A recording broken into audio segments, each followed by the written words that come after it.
KMC Complex.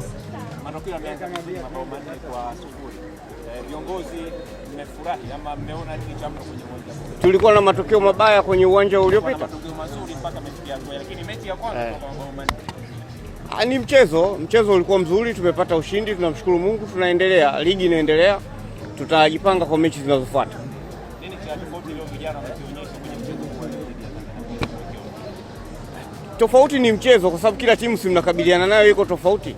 Kwa hiyo kimsingi kwamba timu imecheza na tunashukuru mwalimu ametumia nafasi hii kuweza ku-alternate wachezaji wengi ambao sio mara nyingi wanacheza, wamepewa nafasi na wameperform vizuri. Hilo ni jambo kubwa na pongezi zaidi kwao. Ongereni, mmechukua tuzo ya timu bora ya mwaka 2025.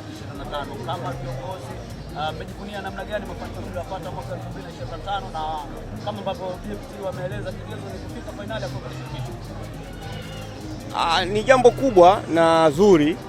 Nadhani pongezi zaidi ziende kwa mashabiki na wachezaji wetu ambao wao ndio mara zote huwa wanakuwa katika mstari wa mbele kupigania timu.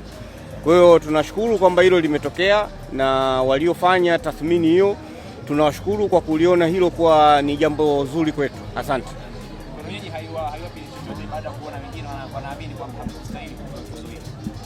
Kama walistahili wao wachukue wao.